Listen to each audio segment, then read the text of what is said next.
Hello students, मैं अंशु राघव। आज मैं आपको पढ़ाने वाली हूँ सेल।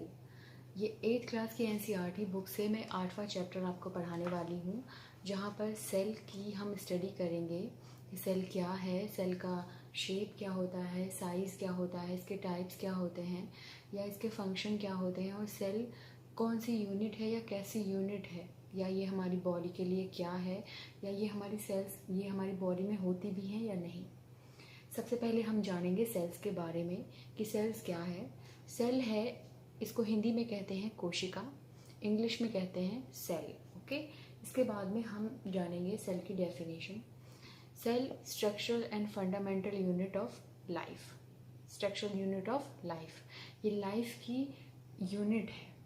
मतलब देखिए, कोई भी ऑर्गेनिज्म बिना सेल के बन ही नहीं सकता। मतलब एक ऑर्गेनिज्म की बॉडी, इन्वायरमेंट में बहुत सारे ऑर्गेनिज्म हैं जो स्मॉल स्मॉल किससे बने हुए हैं, ऑर्गन से मिलकर बने हुए हैं। जैसे यहाँ पे बात करेंगे हम, all organism are made up of smaller part that is also called organ. उसको क्या कहते हैं, ऑर्गन कहते हैं। लेकिन organs are made up of still small parts.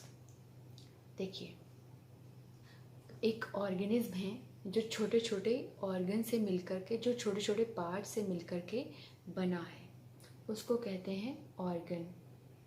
ठीक है, और ऑर्गन्स भी छोटे छोटे, बहुत छोटे छोटे पार्ट से मिलकर के बना है, जिसको कहते हैं सेल्स। सेल क्या है, कोशिका है, और सेल एक यूनिट है, एक इकाई है लिविंग ऑर्गेनिज्म की। ठीक है ना, बिल्डिंग ब्लॉक है। सेल क्या है, बिल्डिंग ब्लॉक है। मतलब बहुत सारी सेल्स मिलकर के ऑर्गेनिज्म के ऑर्गन्स को बनाती हैं, और बहुत सारे ऑर्गन्स मिलकर क्या बनाते हैं, एक पूरा ऑर्गेनिज्म। ओके, अब यहाँ पे बात करेंगे, सेल्स को फर्स्ट डिस्कवर्ड किया था 1665 में, 1665 में रॉबर्ट हुक ने। और इन्होंने सेल के लिए ही एक बुक भी लिखी थी, माइक्रोग्राफिया। उस बुक का नाम है माइक्रोग्राफिया। और सेल को जो इन्होंने डिस्कवर किया था वो था 1665 में, 1665 में। आगे बढ़, नाउ सेल के डिफरेंट शेप हैं और डिफरेंट साइज हैं। जैसे कुछ सेल्स जो हैं सिंगल सेल होती हैं, कुछ गोल होती हैं, और कुछ स्पाइरल होती हैं। ओके, बहुत सारे शेप हैं सेल्स के, वो शेप मैं आपको अलग अलग पढ़ा दूंगी।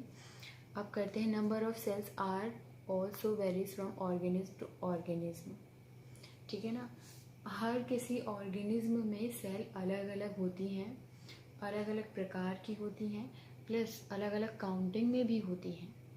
कोई किसी से हम जैसे क्वेश्चन करते हैं कि एक बॉडी में या एक ऑर्गेनिज्म में कितनी सेल्स हैं, 1 सेल, 2 सेल, 3 सेल, कितनी सेल, तो आप सेल्स को काउंट नहीं कर सकते, क्योंकि बहुत सेल होती हैं, मिलियंस और ट्रिलियंस में होती हैं सेल एक बॉडी में या एक ऑर्गेनिज्म के अंदर। Some cells are big enough to be seen with the naked eye. कुछ सेल्स बहुत बड़ी होती हैं जिनको आप आई से देख सकते हो, और कुछ सेल्स ऐसी होती हैं जिनको आप नेक्ड आई से नहीं देख सकते हैं। मतलब इट मीन्स आप उनको माइक्रोस्कोप में ही देख सकते हो। कुछ इस प्रकार की मान्यूट वाली, बिल्कुल म्यूएम वाली सेल्स भी होती हैं। Okay, some organism are single celled, some multicellular. देखिए, कुछ ऑर्गेनिज्म में सिंगल सेल होती हैं, कुछ में मल्टी सेलुलर सेल होती हैं। मीन्स किसी में सिर्फ एक ही सेल होती है, उनको कहते हैं single cell. Okay, singular cellular या सिंगल सेलुलर। किसी में बहुत सारी सेल्स हैं तो उनको कहते हैं मल्टी सेलुलर, मतलब उनमें बहुत सारी सेल्स हैं। तो ये नाम से ही आपको पता चल रहा है, सिंगल माने 1 सेल, मल्टी माने बहुत सारी सेलों से मिलकर जो बना है। उसको आप क्लम्प भी कह सकते हो, गुच्छा। मतलब जो बहुत सारी चीज़ों से मिलकर के बना है, that is also called clump. Okay, गुच्छा। मतलब बहुत सारी सेल से मिलकर के एक ऑर्गेनिज्म तैयार होता है, एक ऑर्गेनिज्म बनता है। अब ह्यूमंस की बात कर लीजिए, हमारी बॉडी में कितनी सेल्स हैं आप काउंट कर सकते हैं? नहीं, आप काउंट नहीं कर सकते हो, क्योंकि सेल्स मिलियंस में होती हैं बॉडी में, आप काउंट नहीं कर सकते। ह्यूमंस की बॉडी में बहुत सारे ऑर्गन्स हैं जो अलग अलग छोटे छोटे पार्ट से मिलकर के बने हैं और वो पार्ट कहलाते हैं सेल्स। द सिंगल सेल को जो है ना, सिंगल सेल को हम यूनिसेलुलर कहते हैं।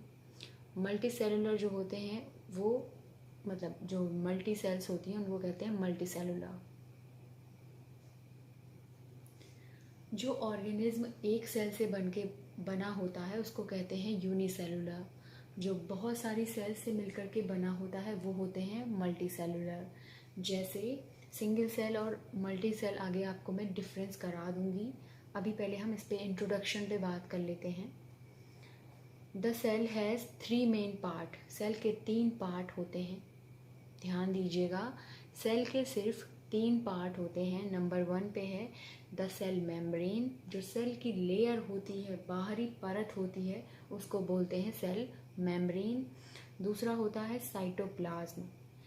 साइटोप्लाज्म क्या है? सेल के अंदर का जो पूरा एरिया होता है उसको, that is also called cytoplasm. क्योंकि उसमें क्या होता है, देखिए, cytoplasm which contain all organs smaller components, मतलब उसमें साइटोप्लाज्म के अंदर सेल के सारे कंपोनेंट्स होते हैं, मतलब सेल के सारे ऑर्गन्स होते हैं जो सेल के अंदर होते हैं। And third one is nucleus. तीसरा होता है न्यूक्लियस। किसी में न्यूक्लियस एक होता है, किसी में मल्टी न्यूक्लियस होते हैं। ओके, न्यूक्लियस जो है separated from cytoplasm by a nuclear membrane. Nucleus की मेम्ब्रेन अलग होती है, सेल की मेम्ब्रेन अलग होती है। न्यूक्लियस होता कहाँ पर है? सेल में। और न्यूक्लियस क्या है? न्यूक्लियस लार्जेस्ट सेल ऑर्गेनल है, मतलब सेल के अंदर इकलौता ऐसा ऑर्गन है जो सबसे बड़ा होता है, न्यूक्लियस। और न्यूक्लियस की न्यूक्लियर मेम्ब्रेन भी होती है। उसी तरीके से न्यूक्लियस, जैसे सेल में साइटोप्लाज्म होता है, उसी तरीके से न्यूक्लियर में या न्यूक्लियस में न्यूक्लियोप्लाज्म होता है।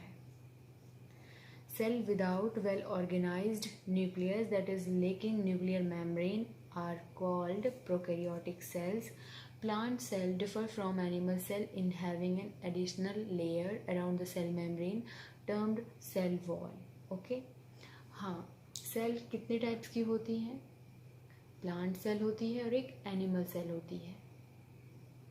इनमें आगे आप डिफरेंस देखेंगे कि प्रोकैरियोट्स एंड यूकैरियोट्स भी होते हैं। बट आप सेल के बारे में अगर बात करते हैं तो सेल होती हैं 2 टाइप्स की, प्लांट सेल और एनिमल सेल। इनका आगे हम डिस्कशन करेंगे कि प्लांट सेल और एनिमल सेल क्या हैं, और इनके बारे में बहुत डीपली हम चर्चा करेंगे। Colored bodies called plastid are found in the plant cell only. Okay, तो ये था सेल का स्टेप, मतलब सेल की थोड़ा सा इंट्रोडक्शन था ये। बाकी सारी चीज़ें तो आप डीपली पढ़ोगे, पूरा बड़ा सा मैं आपको पढ़ाऊँगी अच्छे से। ये मैंने आपको इंट्रोडक्शन दिया था, और पूरा आपको देखने के लिए, मतलब सेल के बारे में आपको डिस्कवरी भी मैंने बता दी है, और सेल क्या